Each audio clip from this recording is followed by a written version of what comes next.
Court ने केंद्र सरकार को लगाई फटकार, कहा तलब के बिना अफसर आदेश नहीं मानते। रोड एक्सीडेंट में घायलों के कैशलेस इलाज की स्कीम तैयार नहीं, 14 मार्च डेडलाइन थी।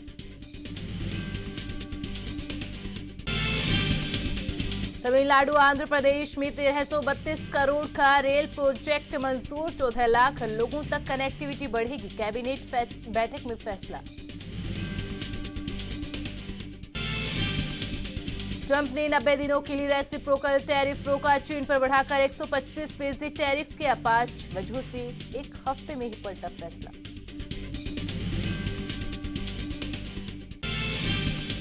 मुंबई हमले के दोषी तहव्वुर राणा को भारत लाया जा रहा, अमेरिका से स्पेशल फ्लाइट से रवाना, आज पहुंचेगी शाह जयशंकर डोभाल ने की मीटिंग।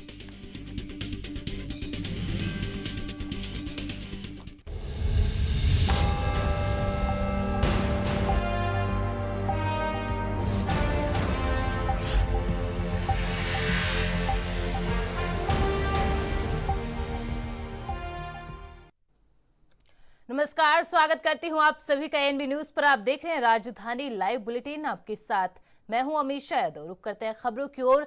राष्ट्रीय राजधानी दिल्ली में विपक्षी आम आदमी पार्टी का मुख्यमंत्री रेखा गुप्ता पर हमला जारी है। पार्टी का सवाल है कि आखिर महिलाओं को हर महीने 2500 रुपए कब मिलेंगे। बीजेपी ने विधानसभा चुनाव से पहले महिला समृद्धि योजना को लेकर वादा किया था और कहा था कैबिनेट की पहली बैठक में इस पर फैसला लिया जाएगा।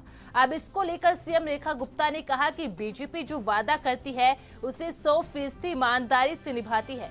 2500 रुपए प्रतिमाह देने वाली महिला समृद्धि योजना पूरी तरह से लागू होगी, कमेटी बनेगी, शर्तें तय होंगी, ऑनलाइन रजिस्ट्रेशन, डॉक्यूमेंट स्क्रूटनी होगी, हर कदम पारदर्शी होगा, कोई पीछे नहीं छूटेगा। इसके साथ ही उन्होंने आम आदमी पार्टी को निशाने पर लिया। सीएम रेखा गुप्ता ने कहा विपक्ष के लोग कहते हैं कि बताइए कि 2500 रुपए कब आएंगे, तो मुझे हंसी आती है।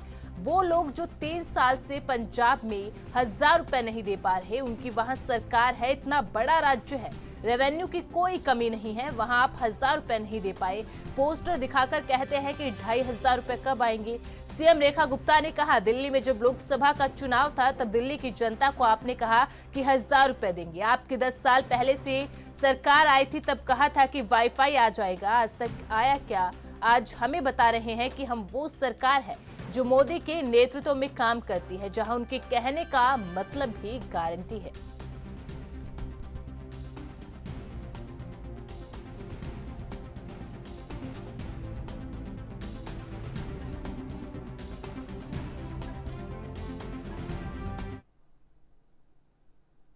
और इस खबर पर ज्यादा अपडेट के साथ हमारे संवाददाता राजीव तिवारी भी लाइव जुड़ चुके हैं। राजू, देखिए, जब से विधानसभा चुनाव और बीजेपी की सरकार बनने के बाद एक मुद्दा जो सबसे ज्यादा हाईलाइट रहा है, जिसे सबसे ज्यादा विपक्षी पार्टी आम आदमी पार्टी ने उठाया है, वो है महिला समृद्धि योजना का।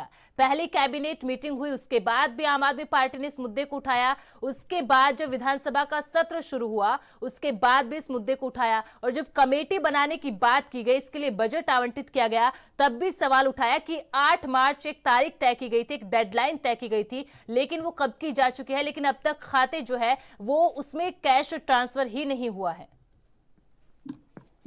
देखिए, यहाँ पर बात करें जिस तरीके से 2500 रुपए की घोषणा जो की गई थी दिल्ली विधानसभा चुनाव के अंदर भाजपा के द्वारा, उस समय ये कहा गया था महिला समृद्धि योजना जो है वो लागू की जाएगी और पहली ही कैबिनेट बैठक के अंदर इसको अमल में लाया जाएगा। मगर अब जिस तरीके से आम आदमी पार्टी लगातार हमलावर करती नजर आ रही है भाजपा के ऊपर, और ये भी आरोप लगाए जा रहे हैं कि भाजपा जो है सत्ता के अंदर आने के बाद अभी तक महिलाओं के लिए 2500 रुपए की जो योजना देनी चाहिए थी वो अभी तक नहीं दी गई है, और भाजपा नहीं चाहती है कि महिलाओं को 2500 रुपए की सौगात जो है वो मिल सके। और इसी को लेकर लगातार आम आदमी पार्टी के तमाम नेता जो है वो भाजपा के ऊपर हमलावर होते नजर आ रहे हैं। मगर कल जिस तरीके से रेखा गुप्ता के द्वारा कहीं ना कहीं आम आदमी पार्टी के इन सवालों का जवाब जो है वो भी दिया गया है। ये रेखा गुप्ता के द्वारा ये कहा गया है कि आम आदमी पार्टी जो है वो चिंता ना करे और यहाँ पर जो भाजपा के द्वारा वादे किए गए थे उनको पूरी तरीके से पूरे किए जाएंगे। और दूसरा, जब मोदी की गारंटी दी जाती है तो कहीं ना कहीं 100% उसको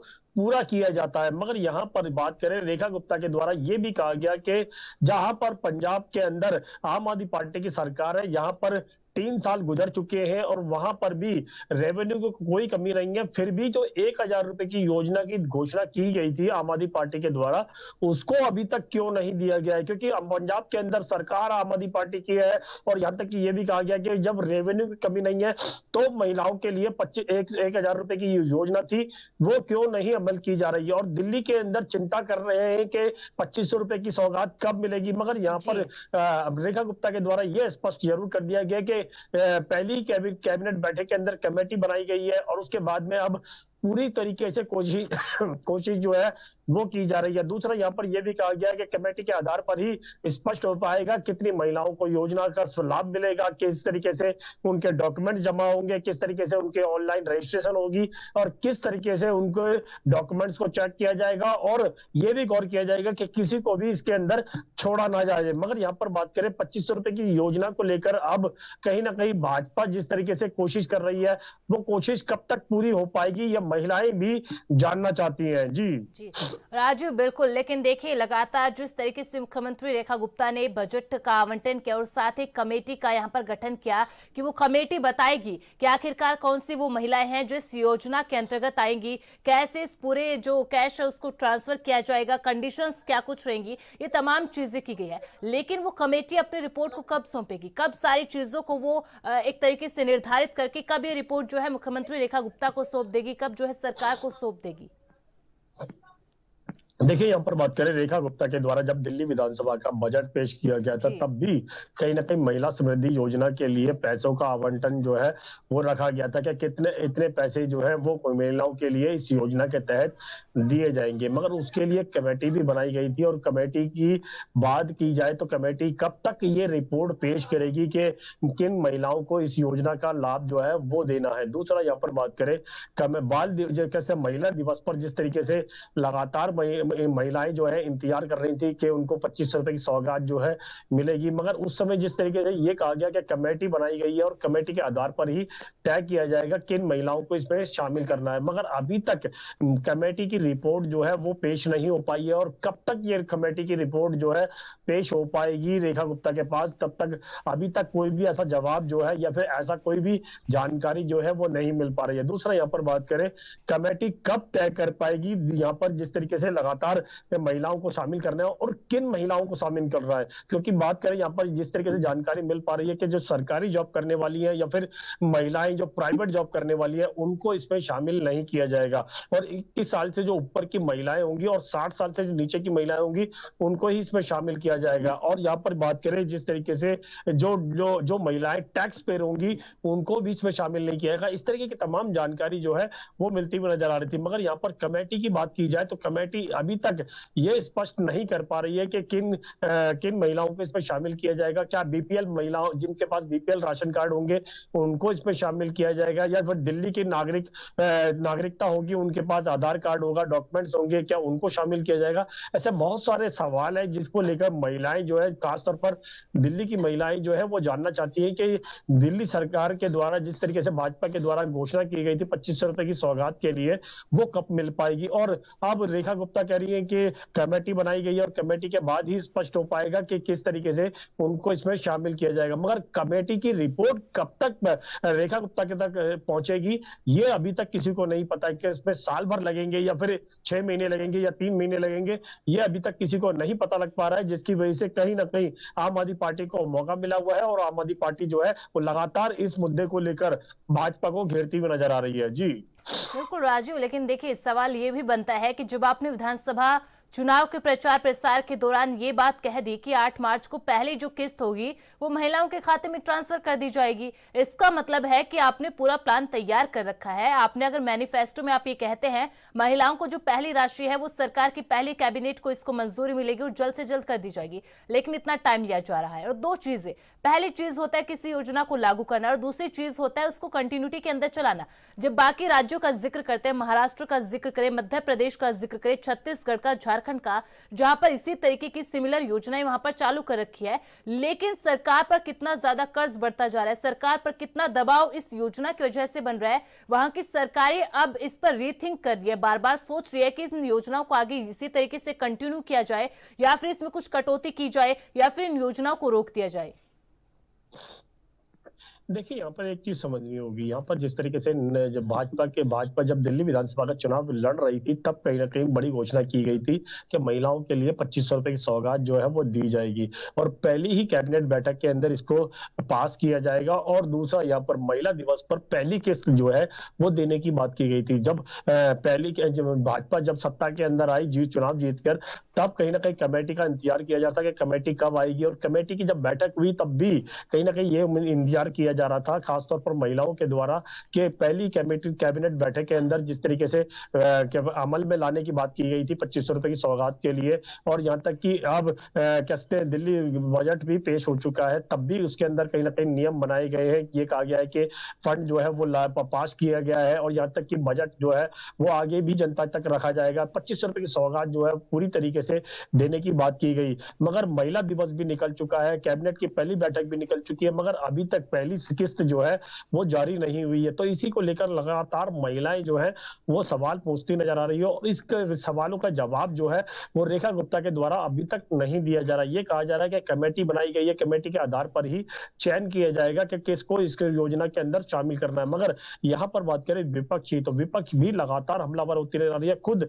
विपक्ष की जो नेता है आतिशी, वो भी इसी सवाल को लेकर लगातार रेखा गुप्ता के ऊपर आरोप लगा रही है। दूसरा, यहाँ पर मुख्यमंत्री की बात करें तो मुख्यमंत्री जो है रेखा गुप्ता, वो भी महिला है, तो महिला होने के साथ साथ कहीं ना कहीं उनको ये कोशिश करनी चाहिए थी कि जल्द से जल्द जो है वो महिलाओं को उनकी शुरुआती जो किस्तें हैं वो देनी होगी। मगर अभी तक सिर्फ कमेटी के नाम पर ही आगे की प्रक्रिया जो है वो अपनाई जा रही है, मगर कमेटी कब तक रिपोर्ट दे पाएगी ये अभी तक तय नहीं है। तो इससे साफ जाहिर है कहीं ना कहीं दिल्ली की जो महिलाएं हैं जो अभी तक 2500 रुपए का इंतजार कर रही थी, उनको भी नहीं समझ में आ रहा है कि वाकई में ही ये पैसा कहां से आएगा, कब तक मिलेगा। और दूसरा, यहाँ पर बात करें जिस तरीके से लगातार दिल्ली के अंदर नई सरकार बनने के बाद ये कहा जा रहा है कि दिल्ली के सरकार के पास रेवेन्यू नहीं है, तो रेवेन्यू कहां से आएगा, इसका सवालों का जवाब जो है वो वाकई में ही मिलना चाहिए। मगर यहाँ पर बात करें महिलाओं के लिए जिस तरीके से घोषणा की गई थी, फ्री सिलेंडर मिलेगा, यहाँ तक कि ये भी कहा गया था कि होली दिवाली पर ऑटो रिक्शा चालकों को यूनिफॉर्म फ्री मिलेगी, मगर यहाँ तक कि अभी तक ऐसा कोई भी कदम जो है रेखा गुप्ता की सरकार के द्वारा नहीं उठ रहा है, जिसकी वजह से विपक्ष जो है वो लगातार रेखा गुप्ता की सरकार के ऊपर हमलावर होता हुआ नजर आ रहा है, और यही हमला जो है वो शायद आने वाले दिनों तक कहीं ना कहीं जारी रह सकता है। जी, इन शॉर्ट राजू, हम ये कह सकते हैं कि जो कैश ट्रांसफर की जो योजनाएं थी, चाहे वो महिला समृद्धि योजना हो या बाकी मेडिकल फील्ड की जो तमाम योजनाएं हो, जो खासकर कैश ट्रांसफर से रिलेटेड है, जो सीधे खाते में आपके पैसा पहुंचाएंगी, उन योजनाओं को लेकर अभी रेखा गुप्ता सरकार के पास उस तरीके का प्लान नहीं है, उस तरीके की योजना अभी फिलहाल नहीं है, या फिर यूं कहूं कि उतना बजट या उतना रेवेन्यू दिल्ली सरकार के पास फिलहाल नहीं है। देखिए, बिल्कुल सही कहा आपने। यहाँ पर बात करें जिस तरीके से दिल्ली विधानसभा चुनाव के अंदर बड़ी बड़ी घोषणाओं के वादे किए गए थे भाजपा के द्वारा, और उन वादों को पूरा करने का समय भी आ चुका है, क्योंकि अब सरकार भी बन चुकी है।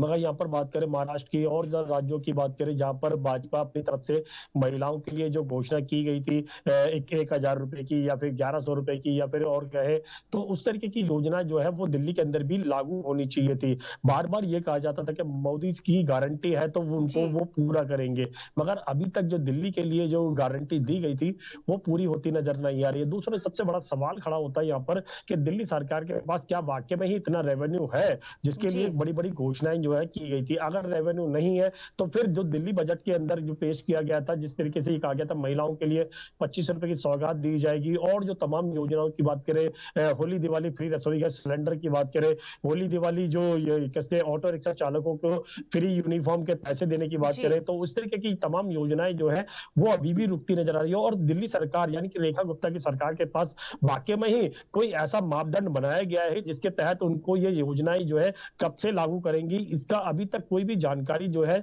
वो नहीं मिल पा रही है। और दिल्ली की जनता की बात करें तो दिल्ली की जनता जो है वो कहीं ना कहीं भाजपा के ऊपर भी हमलावर होती नजर आ रही है। ये कहा जा रहा है कि जो जुमले दिए गए थे वो सिर्फ जुमले थे, और यहाँ तक कि अब जनता के तक वो सुविधाएं जो है वो नहीं मिल पा रही है। ऑटो रिक्शा चालकों की बात करें, जिनको यूनिफॉर्म के पैसे मिलने थे, यानी कि उनकी ये जो होली दिवाली पर उनके यूनिफॉर्म की बात करें, इंश्योरेंस की बात करें ऑटो रिक्शा चालकों की, मगर अब जिस तरीके से ऑटो रिक्शा चालकों की सीएनजी ऑटो रिक्शा ही बंद होने की बात की जा रही है, तो उससे भी कहीं ना कहीं ऑटो रिक्शा चालक जो है वो अब डरे हुए हैं, कहीं ना कहीं ये जानना चाहते हैं कि नई सरकार को किस लिए चुना था उन्होंने। मगर यहाँ पर बात करें महिलाओं के 2500 रुपए की सौगात की, तो महिलाओं को 2500 रुपए की सौगात कब तक मिल पाएगी, इसका भी अभी कोई समय सीमा जो है वो नहीं सामने आ रही है, जिसकी वजह से महिलाएं भी अभी भी कंफ्यूज होती नजर आ रही है कि उनको वाकई में ही 2500 रुपए मिलेंगे भी या नहीं। जी बिल्कुल राजू, लेकिन देखिए जिस तरीके से आम आदमी पार्टी लगातार इस मुद्दे को पकड़े हुए, लगातार इस मुद्दे पर बीजेपी सरकार को घेरने की कोशिश कर रही है, और जब कल मुख्यमंत्री रेखा गुप्ता ने आम आदमी पार्टी के इन तमाम आरोपों पर,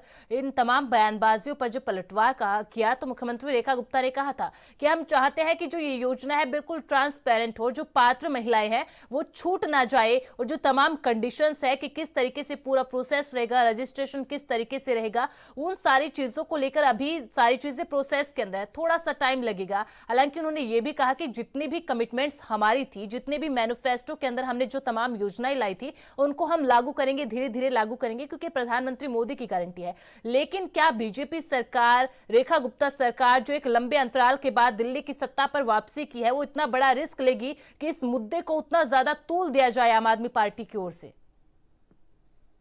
देखिए, यहाँ पर बात करें 27 साल बाद जब भाजपा की सरकार दिल्ली के अंदर बनी है, तो उनसे काफी उम्मीदें जो है वो जनता को भी है, और जो बड़े बड़े वादे किए गए थे दिल्ली विधानसभा चुनाव के अंदर, उन वादों को पूरा कैसे करा जाएगा ये जरूर देखना होगा। मगर यहाँ पर बात करें रेखा गुप्ता की, तो रेखा गुप्ता खुद कहती नजर आ रही है कि पारदर्शिता जो है वो बढ़ती जाएगी, चाहे वो 2500 रुपए की योजना के अंदर हो या फिर और योजनाओं के अंदर हो। मगर अभी तक जो कमेटी बनाई गई है 2500 रुपए की सौगात के लिए, यानी कि महिला समृद्धि योजना के लिए, उस कमेटी की रिपोर्ट कब तक पेश की जाएगी ये अभी तक तय नहीं किया गया है। तो क्या दिल्ली सरकार के पास वाकई में ही रेवेन्यू नहीं है, इसीलिए शायद कमेटी जो है वो टाइम ले रही है? दूसरा यहाँ पर बस सवाल खड़ा होता है कि जो महिलाओं के लिए बड़ी घोषणा की गई थी कि ये तक समय सीमा जो जब दिल्ली विधानसभा चुनाव के अंदर रखी गई थी, कि तो उस समय वो समय सीमा नहीं रखनी चाहिए थी, क्योंकि ये कहा गया था कि महिलाओं को महिला दिवस पर पहली ही किस्त जो है वो दी जाएगी। मगर महिला दिवस भी निकल चुका है, मगर अभी तक पहली किस्त नहीं पहुंची है, तो इससे सवाल जरूर खड़े होते नजर आ रहे हैं। और जहां तक कि आम आदमी पार्टी की बात करें,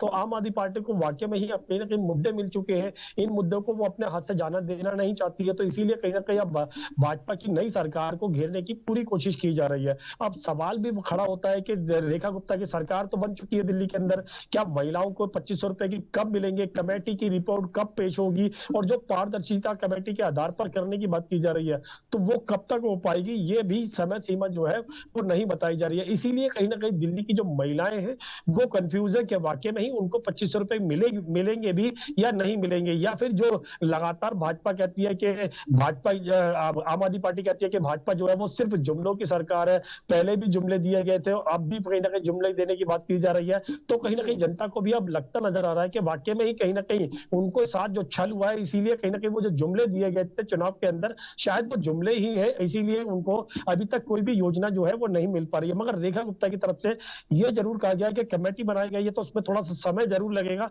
मगर वो कितना लंबा समय होगा ये अभी तक स्पष्ट नहीं है। जी राजीव, देखिए अब चूंकि आम आदमी पार्टी निशाना तो यहाँ पर रेखा गुप्ता सरकार पर साध रही है, लेकिन जो 1000 रुपए पंजाब में देने का वादा जो आम आदमी पार्टी सरकार ने किया था, वो भी गले की फांस बनता जा रहा है। क्योंकि जब मुख्यमंत्री रेखा गुप्ता ने ये कहा कि आम आदमी पार्टी ना तो पंजाब में 1000 रुपए दे पाई, और साथ ही साथ आम आदमी पार्टी जो विधानसभा चुनाव में कह रही थी कि हम इतने 1000 रुपए देंगे, 10 साल से सरकार थी तब क्यों नहीं दिए?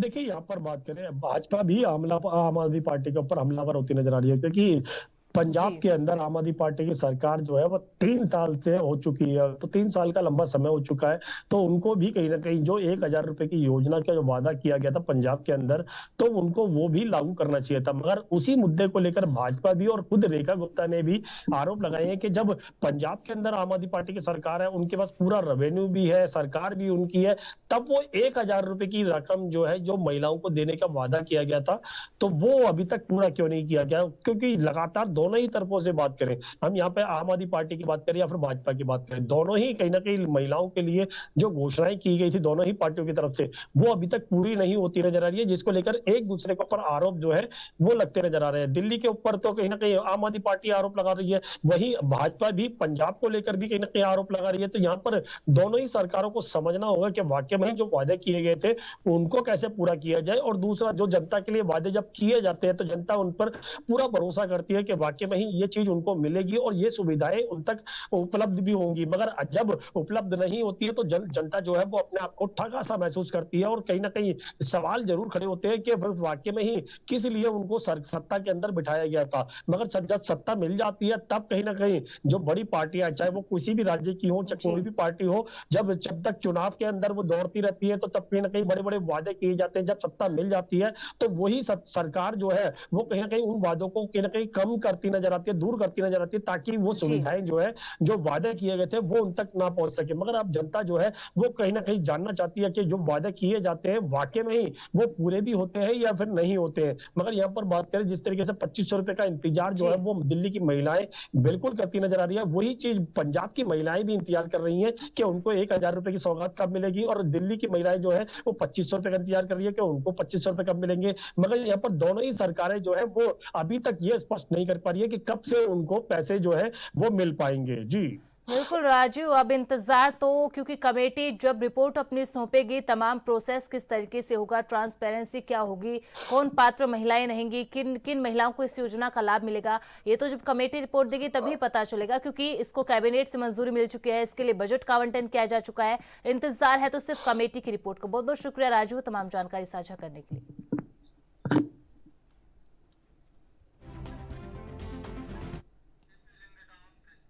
समाजवादी पार्टी के राष्ट्रीय अध्यक्ष अखिलेश यादव के नेतृत्व में आज समाजवादी पार्टी कार्यालय में ईद होली मिलन समारोह का आयोजन किया गया। इस सामाजिक सद्भाव सम्मेलन में अखिलेश यादव के साथ उनकी पत्नी डिंपल यादव, चाचा शिवपाल यादव समेत तमाम धर्म के प्रतिनिधि भाईचारे का संदेश देते नजर आए। अखिलेश यादव की पहल खूब चर्चाएं और हिंदुस्तानी गंगा जमुना तहजीब का प्रतीक बताया गया। लेकिन राजनीतिक दृष्टिकोण से यूपी में 2027 का विधानसभा चुनाव है। चुनाव के नजरिए से अखिलेश यादव सर्वधर्म का संदेश देते पार्टी की ओर से दिखाई दे रहे हैं। इस मौके पर अखिलेश यादव ने कहा कि हिंदुस्तान एक गुलदस्ते की तरह है जिसमें हिंदू भी रहता है, मुसलमान भी रहता है। आज का यह आयोजन पूरे देश को यह संदेश देता है कि हम सब एक है। समाजवादी पार्टी ने इस मंच के जरिए नफरत को खत्म कर प्रेम और एकता का यज्ञ कर लिया है। उन्होंने कहा सभी से इस भावना को आगे बढ़ाने की अपील की है।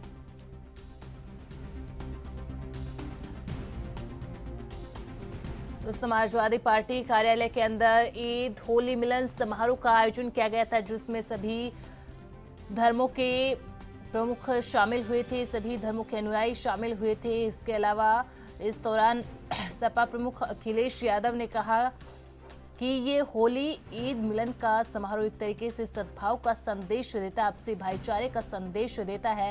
ये हिंदुस्तान एक गुलदस्ता है जिसके अंदर सर्वधर्म समाज के लोग आपस में मिलजुल कर रहते हैं।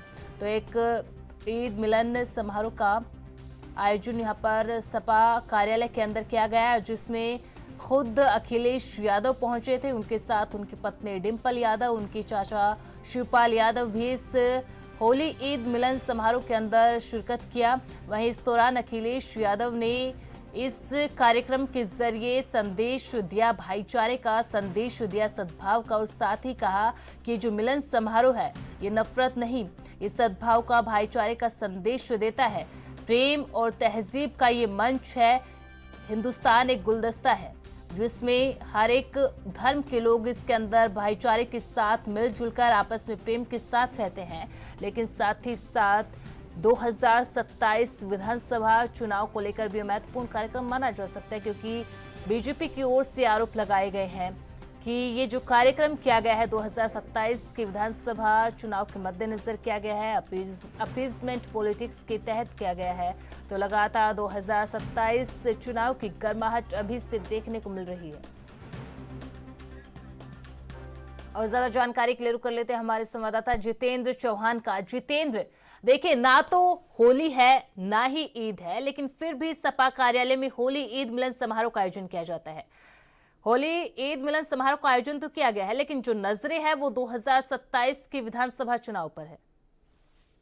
देखिए, अभी कुछ दिन पहले ही होली और ईद का त्योहार गया है और जाहिर सी बात है कि कल समाजवादी पार्टी मुख्यालय में होली मिलन समारोह कहीं नहीं सद्भाव समारोह कहीं न कहीं करने का काम किया गया था, जिसमें अखिलेश यादव के नेतृत्व में पूरा कार्यक्रम हुआ। शाम 6 बजे कार्यक्रम हुआ और माना जा सकता है काफी महत्वपूर्ण और विधानसभा जो चुनाव है उसके दृष्टिकोण से ये महत्वपूर्ण माना जा रहा है, क्योंकि महत्वपूर्ण इसलिए है क्योंकि 2027 विधानसभा चुनाव है और भारतीय जनता पार्टी जहां हिंदुत्व का मुद्दा लेकर लगातार चल रही है, तो वहीं समाजवादी पार्टी पीडीए का मुद्दा और जो सर्वधर्म का मुद्दा है वो कहीं न कहीं लेकर चल रही थी। और कल समाजवादी पार्टी के राष्ट्रीय अध्यक्ष अखिलेश यादव के नेतृत्व में सभा मुख्यालय में होली मिलन और ईद मिलन समारोह किया गया था, सद्भाव समारोह किया गया था। और मंच पर अखिलेश यादव के साथ उनकी पत्नी डिम्पल यादव, चाचा शिवपाल यादव और तमाम जो समाजवादी पार्टी के कई जो गिने चुने कह सकते हैं कि महत्वपूर्ण सांसद हैं, चाहे वो संभल के सांसद हो, चाहे वो लखनऊ की मोहनलागंज सीट से सांसद हो, चाहे वो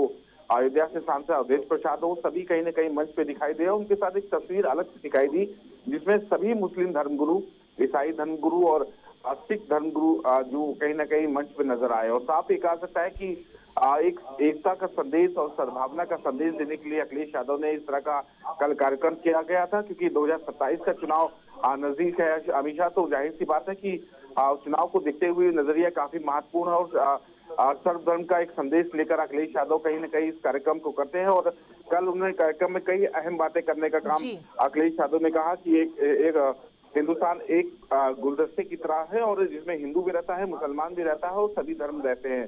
तो वही ये आज का जो आयोजन है देश को ये संदेश देता है कि हम सब एक है। समाजवादी पार्टी ने इस मंच के जरिए नफरत को मिटाने का काम कहीं न कहीं कर रही है और प्रेम और एकता का यज्ञ एक तरह से ये माना जाएगा।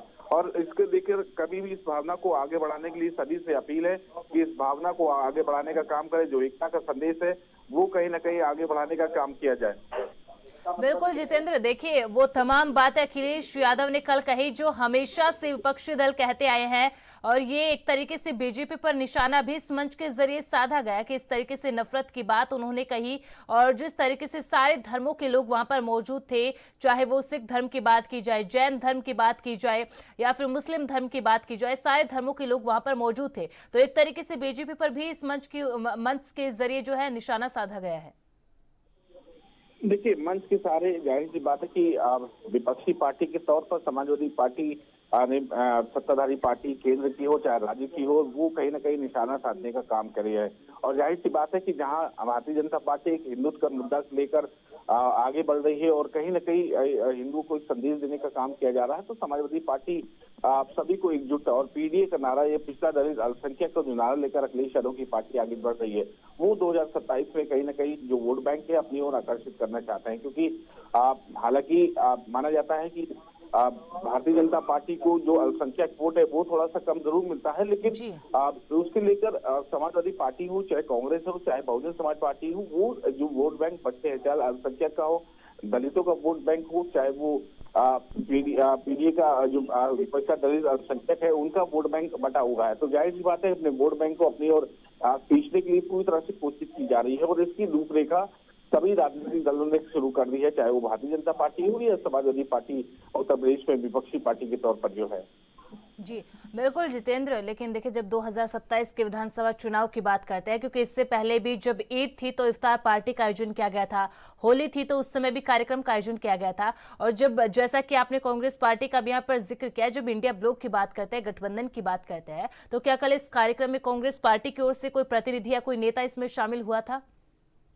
देखिए, दूसरी पार्टी की ओर से प्रतिनिधिमंडल कोई नहीं शामिल हुआ था, लेकिन सभी धर्मगुरु इसमें थे और कहीं ना कहीं मुस्लिम धर्मगुरु हो, चाहे वो हिंदू धर्मगुरु हो, चाहे वो सिख समुदाय के जो अनुयायी होते हैं वो कहीं ना कहीं उसमें शामिल थे, लेकिन कोई राजनीतिक दल दूसरा उसमें नहीं दिखाई पड़ा। और इसमें कहा सकता है कि मंच से सभी ने अलग अलग बातें रखने का, अपने अपने पक्षों की बात रखने का काम मुस्लिम धर्मगुरु ने, चाहे वो सिया धर्मगुरु हो, चाहे सुन्नी धर्मगुरु हो, सभी ने अपनी अपनी बातें रखने का काम किया और कहीं ना कहीं एक एकता का संदेश देने का काम समाजवादी पार्टी करने का काम कर रही है। क्योंकि 2027 का चुनाव हमेशा माना जाता है कि राजनीतिक दल के लिए 1 साल या 1.5 साल का सत्ता वो कम होता है, तो उसको देखते हुए भी पूरी तरह से समाजवादी पार्टी ने पैतरा कहा जा सकता है। कि वो अपनाने जी। की कोशिश की है। बहुत बहुत शुक्रिया जितेंद्र, तमाम जानकारी साझा करने के लिए।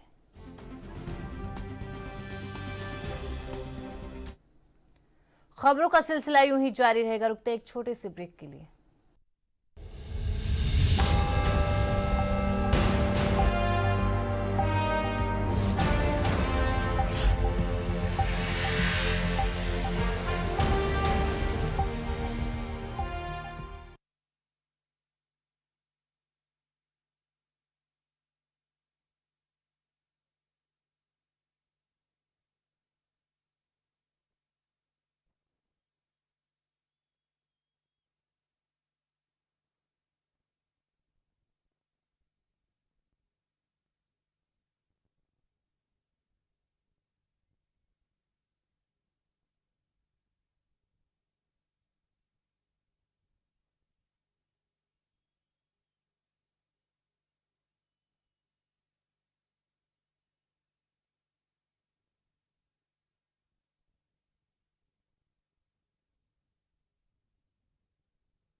ब्रेक के बाद स्वागत है आप सभी का। खबरों में आगे बढ़ते हैं। राष्ट्रपति द्रौपदी मुर्मू छुट्टियां बिताने के लिए शिमला जा रही हैं और इस बीच वह रोहतांग अटल टनल देखने भी जाएंगे। इसके अलावा मंडी स्थित आईआईटी के समारोह में भी शामिल हो सकती है। उनके प्रस्तावित कार्यक्रम को लेकर मंगलवार को रिट्रीट में मिलिट्री सेक्रेटरी के साथ प्रदेश सरकार के अधिकारियों की बैठक हुई। इस दौरान सामान्य प्रशासन विभाग के साथ जिला प्रशासन के अधिकारी भी शामिल रहे। बैठक में राष्ट्रपति के दौरे को लेकर विस्तार से चर्चा की गई, मगर ऐसा सूत्र बताते हैं कि अभी तक कार्यक्रम फाइनल नहीं है। गौरतलब है कि पिछले साल भी राष्ट्रपति द्रौपदी मुर्मू मई महीने में ही शिमला आई थी और इस बार भी उनका 5 से 9 मई तक आने का कार्यक्रम बन रहा है। शिमला में महामहिम राष्ट्रपति हर साल गर्मियों की छुट्टियां बिताने आते हैं। यहां राष्ट्रपति के आगमन को लेकर उनके निवास स्थान रिट्रीट में तैयारियां शुरू कर दी गई है।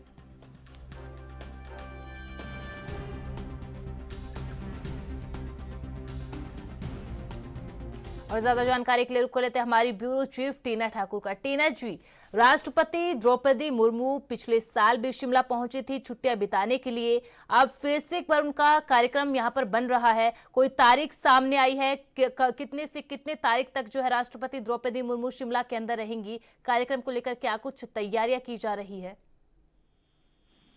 जी बिल्कुल, देखिए अभी जो टेंटेटिव प्रोग्राम उनका आया है उसके हिसाब से द्रौपदी मुर्मू 5 मई से 9 मई तक शिमला प्रवास पे रहने वाली हैं और उनका शिमला आने का ये कार्यक्रम पहले से प्रस्तावित रहता है क्योंकि हर साल वो गर्मियों में शिमला आती हैं और यहाँ पे उनका जो है राष्ट्रपति भवन भी है जिसको कुछ 2 साल पहले उन्होंने आम लोगों के लिए खोल दे दिया था।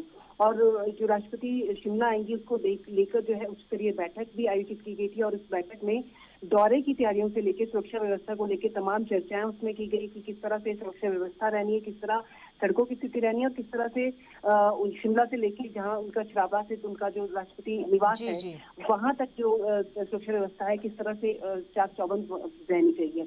इसको लेकर सामान्य प्रशासन विभाग है, जीएडी और होम है, जिला प्रशासन है, तमाम अधिकारी वहां पे मौजूद रहे और उप सचिव सेना के और एसडीएम चंडीगढ़ भी बैठक में विशेष रूप से भाग लेने यहाँ पर शिमला पहुंचे थे।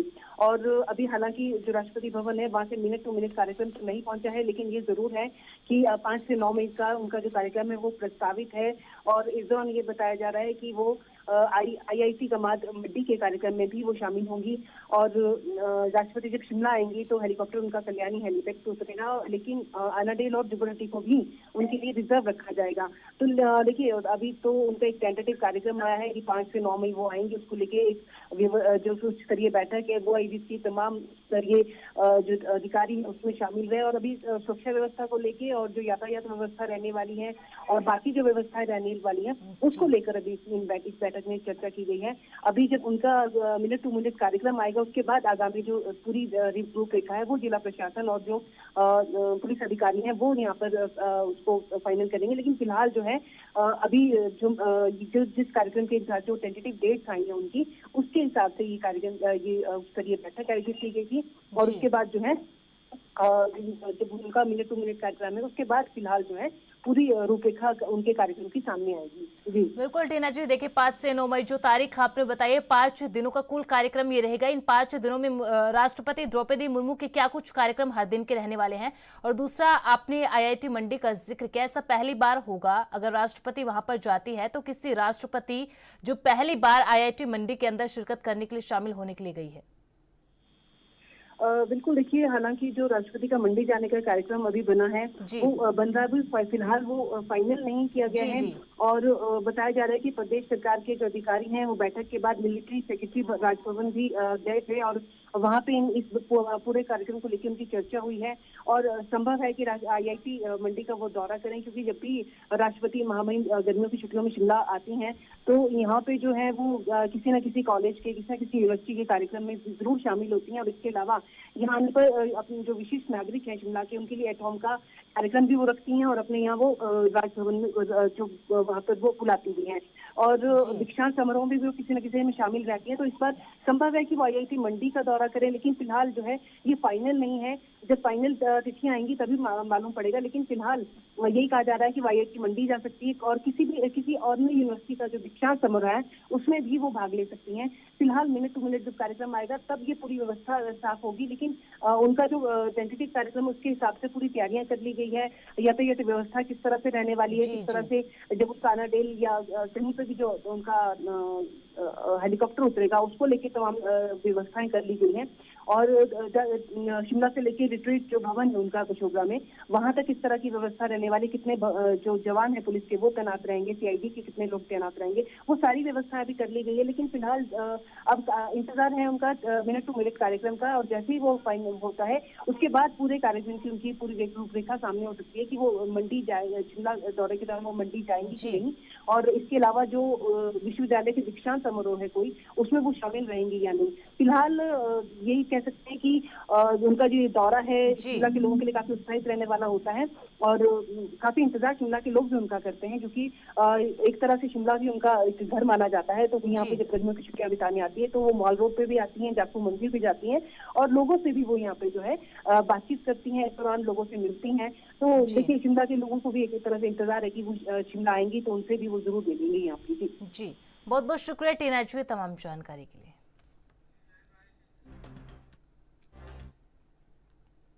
उत्तराखंड में चारधाम यात्रा शुरू होने जा रही है। सरकार ने यात्रा की तैयारियां पूर्ण कर ली है। सरकार की इन तैयारियों पर विपक्ष सवाल खड़े कर रहा है।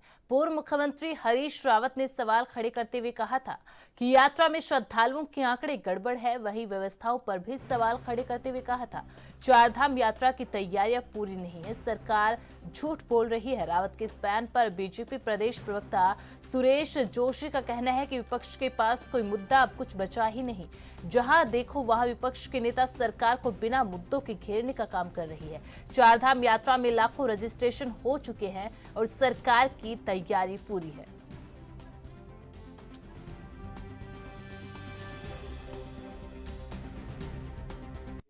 उस मायने में धरातल पे उतार नहीं पा रही है। भारतीय जनता पार्टी का क्या कहना है? देखिए ऐसा है ना, जब भी इस तरह के विषय आते हैं, चारधाम यात्रा को लेकर के विषय आता है, देवभूमि के उत्थान या देवभूमि के आध्यात्मिक टूरिज्म को बढ़ाने की जब बात आती है और देश और दुनिया में देवभूमि का जब एक तरह से नाम बहुत चरम पर जाता है तो कांग्रेस को प्रॉब्लम्स खड़ी हो जाती हैं। प्रॉब्लम इसलिए खड़ी हो जाती हैं कि क्योंकि हम बार बार कहते हैं एक तो कांग्रेस वोट बैंक की राजनीति करती है, दूसरा कांग्रेस के उदय से लेकर आज तक अगर आप देखोगे तो कांग्रेस किसी न किसी तरह से सनातन विरोधी या मैं कह सकता हूं हिंदू विरोधी हो गई है, तो उसको ये पच नहीं पाता है, तो उसके लिए वो निराधार चीजें ढूंढती है।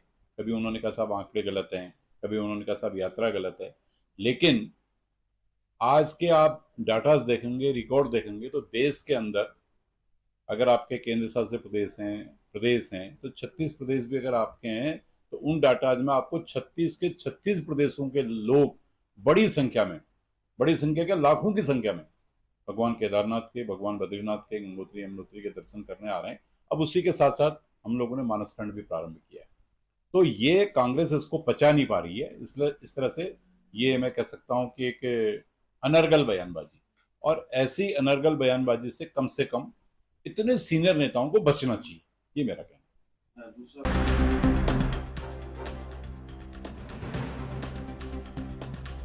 और ज्यादा जानकारी के लिए रुक लेते हमारे संवाददाता अभिनव नायक का।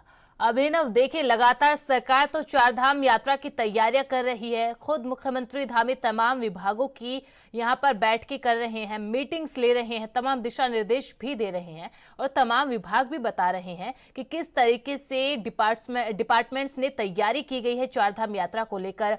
और जो आंकड़ा श्रद्धालुओं के रजिस्ट्रेशन का अभी तक सरकार की ओर से साझा किया है, उस पर भी विपक्ष ने सवाल खड़े किए हैं कि जो आंकड़ा दिया जा रहा है वो सरासर गलत है। तमाम विभागों की जो तैयारियां की गई है वो धरातल पर दिखती नहीं है। जो सड़कें हैं, जो बेहद जरूरी पार्ट है इस रूट का, वो भी टूटी फूटी हुई है, उनको भी दुरुस्त नहीं किया गया है। बिल्कुल अमीषा, अगर बात करें तो उत्तराखंड में चारधाम यात्रा जो है शुरू होने जा रही है। वहीं सरकार ने जो है यात्रा की तैयारियां पूरी कर ली हैं। और अगर बात करें तो मुख्यमंत्री पुष्कर सिंह धामी जो है लगातार एक के बाद एक बैठकें सचिवालय के अंदर कर रहे हैं, तमाम विभागों की वो बैठकें ले रहे हैं, क्योंकि अब ज्यादा दिन नहीं बचे हैं यात्रा शुरू होने में। और श्रद्धालु जो है इस बार काफी भारी संख्या में जो है उत्तराखंड में आएंगे, चाहे बद्रीनाथ हो, केदारनाथ हो, गंगोत्री हो, यमुनोत्री हो, सभी धामों में जो है तैयारियां जोरों शोरों से चल रही हैं। चाहे वो सीसीटीवी कैमरे हों, सड़कें हों, हर तरह की तैयारी को जो है सरकार गंभीरता से ले रही है। और अगर बात करें तो कहीं ना कहीं जिस तरह से जो बीजेपी के प्रदेश प्रवक्ता हैं सुरेश जोशी, उन्होंने साफ तौर पर कहा है कि जो हरीश रावत ने सवाल खड़े करे हैं, तो कहीं ना कहीं जिस तरह से श्रद्धालुओं का जो आंकड़ा है वो उन्होंने कहा है कि गड़बड़ है। लेकिन अगर बात करें तो जो व्यवस्थाएं हैं वो इस समय भी मुख्यमंत्री लगातार जो बैठकें कर रहे हैं वो चाक चौबंद है। कहीं ना कहीं जिस तरह से जो हरीश रावत है वो इस बयान पर, उन्हीं के बयान पर जो है अब सुरेश जोशी ने भी पलटवार किया है। उनका कहना है कि जो विपक्ष है उसके पास अभी कोई मुद्दा नहीं है और विपक्ष जो है इसी तरह के आरोप हमेशा से लगाता आया है। और कहीं ना कहीं जिस तरह से अगर बात करें तो जो मुद्दे घेरने वाले नहीं होते वो उन पर ही जो है सरकार को घेरने का काम करते हैं। कहीं ना कहीं जिस तरह से बात करें तो लगातार चारधाम यात्रा में जो है लगातार श्रद्धालुओं का आंकड़ा बढ़ता जा रहा है। और अभी तक बात करें तो लगभग कई लाख रजिस्ट्रेशन जो है हो चुके हैं और सरकार जो है अपनी तैयारी उन्होंने जो है चाक चौबंद कर दी है। जी अमीषा। बिल्कुल अभिनव, लेकिन देखिए पिछली बार भी तमाम तैयारियों के जो दावे थे वो सरकार की ओर से किए गए थे। हालांकि तैयारियां पूर्ण रूप से की गई थी, कुछ खामियां निकल जाती है जब इतनी बड़ी संख्या में श्रद्धालु आते हैं। लेकिन खुद मुख्यमंत्री ने अब की बार कहा था, जब यातायात विभाग के साथ उन्होंने मीटिंग ली थी, कि पिछली बार की यात्रा में जो भी खामियां सामने निकल कर आई, चाहे वो मौसम विभाग से रिलेटेड ही क्यों ना हो, उसको भी अब की बार दुरुस्त किया जाएगा, उन सभी चीजों से पार पाया जाएगा। और विपक्ष भी लगातार यही कह रहा है कि पिछली बार की जितनी भी खामियां थी उन पर सरकार अभी तक काम नहीं कर रही है। बिल्कुल अमीषा, अगर बात करें तो उत्तराखंड में चारधाम यात्रा जो है चलने वाली है। ऐसे में जो है मुख्यमंत्री लगातार अधिकारियों से फीडबैक ले रहे हैं। हालांकि उन्होंने कहा भी है कि जो पिछले वर्ष गलतियां हुई थी वो इस बार ना हो और तमाम रेस्पॉन्स टीम और सभी विभागों के जो है नोडल अफसर उसमें तैनात किए गए हैं। किसी भी तरह की कोई अगर दिक्कत आती है तो उसका तुरंत समाधान के निर्देश दिए गए हैं और श्रद्धालुओं को खासकर किसी भी तरह की दिक्कत ना हो, ऐसा जो है मुख्यमंत्री ने सुनिश्चित करा है। वो लगातार एक के बाद एक बैठकें सभी विभागों के साथ कर रहे हैं, क्योंकि अब जो है यात्रा में काफी कम समय बचा है। तो ऐसे में जो है सरकार भी सचेत है। कहीं ना कहीं जिस तरह से चारधाम यात्रा उत्तराखंड सरकार की कहीं ना कहीं रीढ़ है और उत्तराखंड सरकार की लाइफलाइन है, तो ऐसे में मान सकते हैं कि यहाँ पर जो है देश विदेश से लाखों श्रद्धालु हर बार उत्तराखंड में आते हैं। तो ऐसे में मान के चल सकते हैं कि इस बार पिछले वर्ष से जो है कहीं ना कहीं आंकड़ा भी जो है बढ़ सकता है। और सरकार तमाम विभागों के साथ लगातार तैयारियों में जुटी हुई है, क्योंकि चारधाम यात्रा 30 अप्रैल से उत्तराखंड के अंदर शुरू होने वाली है। जी अभिषा, बहुत बहुत शुक्रिया अभिनव तमाम जानकारी के लिए।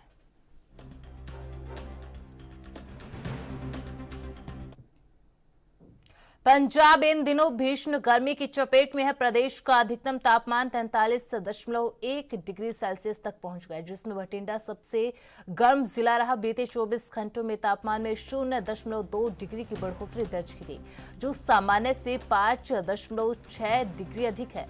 राज्य के सभी जिलों में तापमान 40 डिग्री से ऊपर चल रहा है। इस बढ़ती गर्मी को देखते हुए मौसम विभाग ने 12 जिलों में हीट वेव को लेकर येलो अलर्ट और 4 जिलों के अंदर ऑरेंज अलर्ट जारी किया है।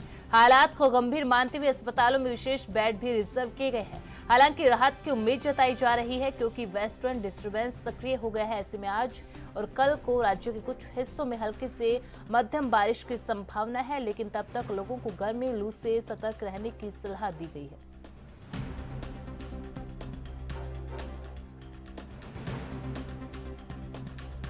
तो पंजाब में गर्मी का टॉर्चर देखने को मिल रहा है। 43 डिग्री के पार टेम्परेचर पहुंच चुका है और मौसम विभाग की ओर से भी लगातार हीट वेव को लेकर, लू को लेकर, बढ़ते हुए टेम्परेचर को लेकर लगातार अलर्ट जारी किया जा रहा है। बीते 24 घंटों के अंदर तापमान के अंदर 0.2 डिग्री की बढ़ोतरी दर्ज की गई है, जो सामान्य से 5.6 डिग्री अधिक है। साथ ही साथ आईएमडी की ओर से राज्य के सभी जिलों में तापमान 40 डिग्री से ऊपर बताया जा रहा है, यानी कि टेम्परेचर के अंदर 0.2 डिग्री की बढ़ोतरी लगातार दर्ज की जा रही है। और साथ ही साथ 12 जिलों के अंदर, राज्य के 12 जिलों के अंदर हीट वेव को लेकर येलो अलर्ट जारी किया गया है, तो 4 जिलों के अंदर ऑरेंज अलर्ट यहां पर हीट वेव का जारी किया गया है। और इसी के मद्देनजर अस्पतालों में भी तमाम व्यवस्थाएं की जा रही है, क्योंकि जैसे जैसे मौसम करवट ले रहा है, जैसे जैसे मौसम में परिवर्तन आ रहा है, लगातार टेम्परेचर जिस तरीके से राइज हो रहा है, उसको देखते हुए अस्पतालों में भी तमाम इंतजाम किए गए हैं। एक्स्ट्रा बेड को रिजर्व किया गया है। साथ ही साथ जागरूकता भी फैलाई जा रही है, क्योंकि ऐसे मौसम में डेंगू का खतरा भी लगातार बना रहता है। हालांकि आईएमडी की ओर से राहत की उम्मीद भी यहां पर जताई गई है, क्योंकि वेस्टर्न डिस्टर्बेंस सक्रिय होने से राज्य के अंदर कई हिस्सों के अंदर, कुछ हिस्सों के अंदर हल्की बारिश का अनुमान यहां पर जताया गया है।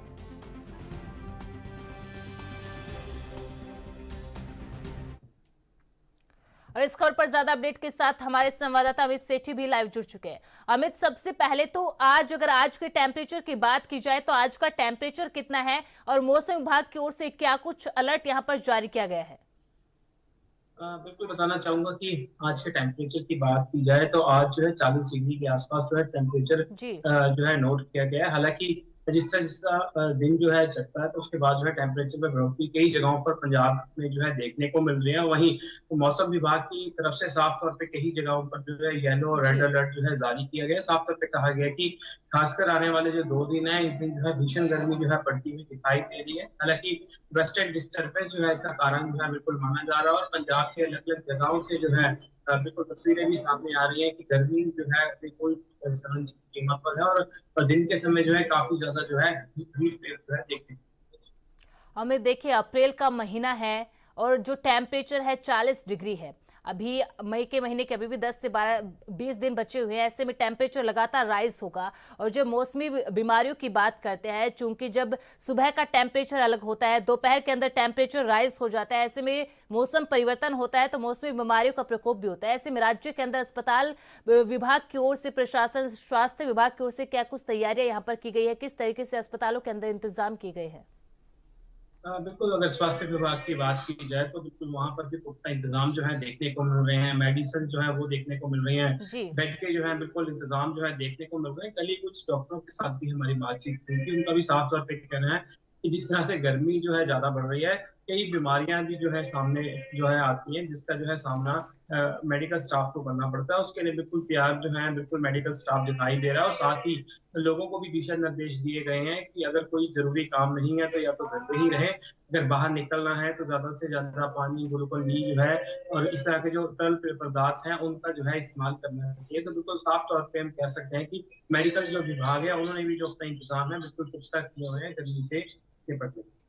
अमित, देखिए, जानकारी ये जो सामने आ रही है, मौसम विभाग की ओर से लगातार अलर्ट यहां पर हीटवेव को लेकर जारी किया जा रहा है, चाहे वो रेड अलर्ट हो, ऑरेंज अलर्ट हो या येलो अलर्ट हो। लेकिन वेस्टर्न डिस्टर्बेंस की बात यहां पर की जा रही है, कब से सक्रिय होगा, कब तक जो है मौसम में बदलाव देखने को मिलेगा और लोगों को गर्मी से राहत मिलेगी? बिल्कुल कह सकते हैं कि साफ तौर पे जो अपना वेदर डिपार्टमेंट जो है उनका मौसम विभाग का साफ तौर पे कहना है कि वेस्टर्न डिस्टर्बेंस जो है देखने को मिलेगा। नॉर्थ ईस्ट से जो है वेस्टर्न डिस्टर्बेंस जो है देखने को मिल रहा है, तो कई जगहों पर हल्की बारिश होने की भी संभावना जो है बिल्कुल जताई जा रही है। मगर कह सकते हैं कि आने वाले दिनों में अभी गर्मी से जो है कहीं ना कहीं निजात जो है नहीं मिलती हुई दिखाई दे रही, और ये गर्मियां इसी तरह से रहेगी। तो बिल्कुल लोगों को भी जो है अगर गर्मी से बचना है कि गर्मी जो है ना लगे तो अपने घर में रहें, अगर कोई जरूरी काम नहीं है तो बाहर ना निकले, ज्यादा से ज्यादा जो है पानी का जो है वर्तन जो है उनको करनी चाहिए। और दिन के समय की अगर हम मौसम की तापमान की बात करें तो बिल्कुल तापमान में जो है बिल्कुल बढ़ोतरी जो है दिखाई। जी बहुत बहुत शुक्रिया अमित तमाम अपडेट के लिए।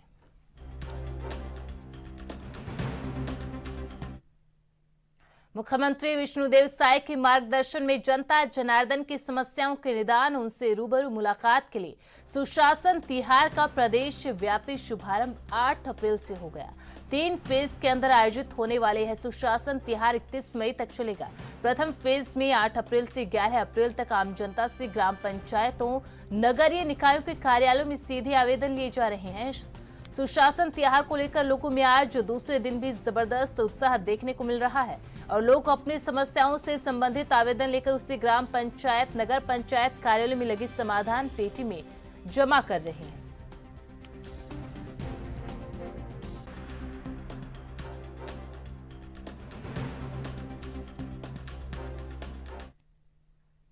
बिहार में विधानसभा चुनाव नजदीक आते ही पक्ष विपक्ष में आरोप प्रत्यारोप का दौर शुरू हो गया।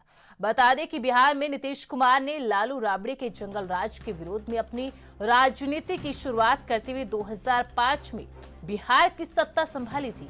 बिहार में नारा दिया था, बिहार में बहार है, नीतीश कुमार है, और बिहार में सुशासन की बात की। लेकिन 2005 के बाद अब 2025 आ चुका है और बिहार में बिगड़ते कानून व्यवस्था पर विपक्ष तीखे सवाल पूछ रहा है। बिहार के नेता प्रतिपक्ष तेजस्वी यादव का कहना है, बिहार के मुख्यमंत्री अचेतावस्था में हैं और चंद रिटायर्ड अधिकारी सरकार चला रहे हैं। ऐसी स्थिति में बिहार में नीतीश कुमार तो है लेकिन बहार कहीं नहीं है।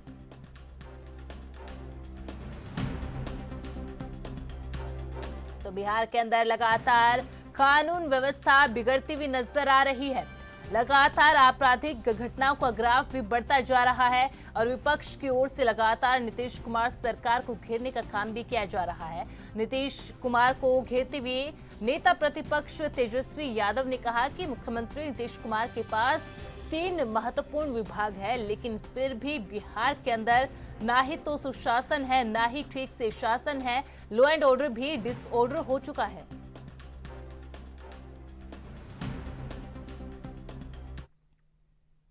और ज्यादा जानकारी के लिए रुक लेते हैं हमारे ब्यूरो चीफ नीतीश कुमार का, सुरजीत, माफ कीजिएगा, हमारे ब्यूरो चीफ सुरजीत कुमार का। सुरजीत जी, देखिए लगातार जिस तरीके से बिहार के अंदर कानून व्यवस्था को लेकर जो विपक्ष लगातार सवाल उठाता नजर आ रहा है, और जब कानून व्यवस्था की बात करते हैं, क्योंकि नीतीश कुमार को सुशासन बाबू कहा जाता है और 2005 के बाद लगातार जिस तरीके से कानून व्यवस्था को लेकर काम किया गया था, लेकिन अब 2025 की बात की जाए और जब चूंकि बिहार विधानसभा चुनाव भी नजदीक है, ऐसे में आपराधिक घटनाओं का बढ़ता ये ग्राफ कहीं जो एनडीए गठबंधन है उसके लिए भारी मुसीबत ना बन जाए, क्योंकि विपक्ष लगातार इस मुद्दे पर नीतीश कुमार को खासकर घेरता हुआ नजर आ रहा है।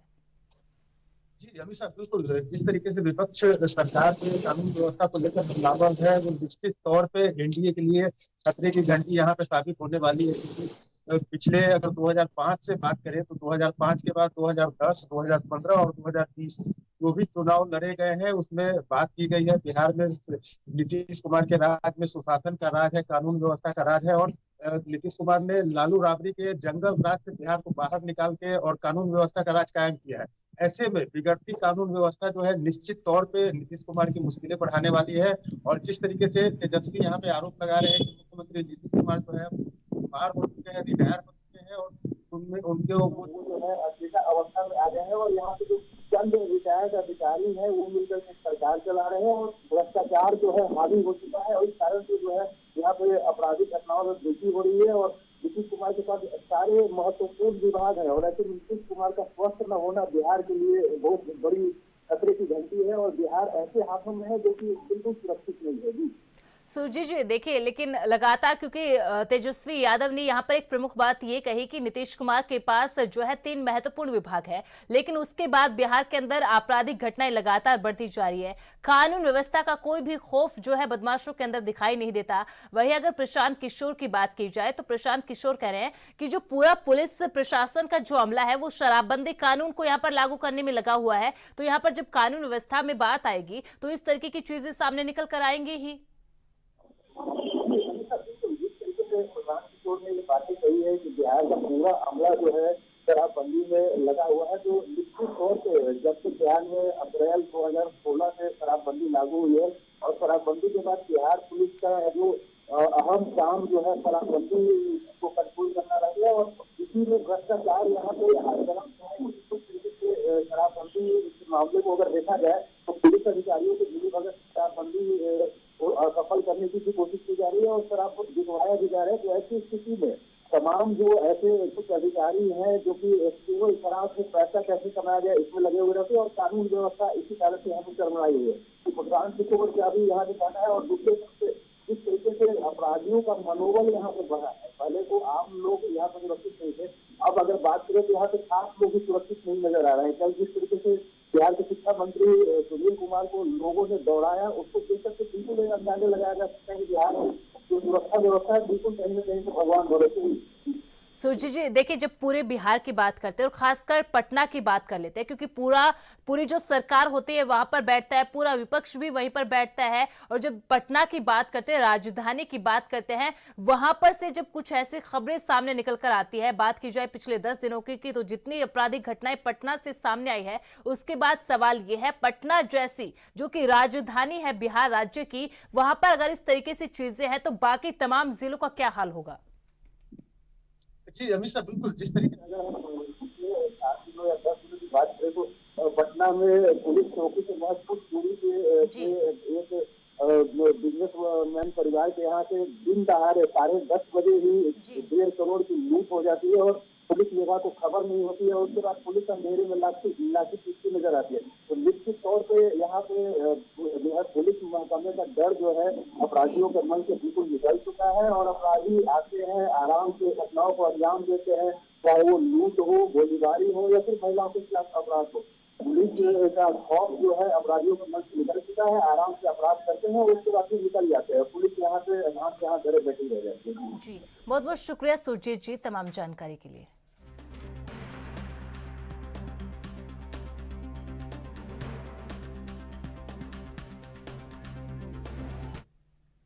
बुलेटिन में फिलहाल इतना ही। आप बने रहे एएनबी न्यूज के साथ। नमस्कार।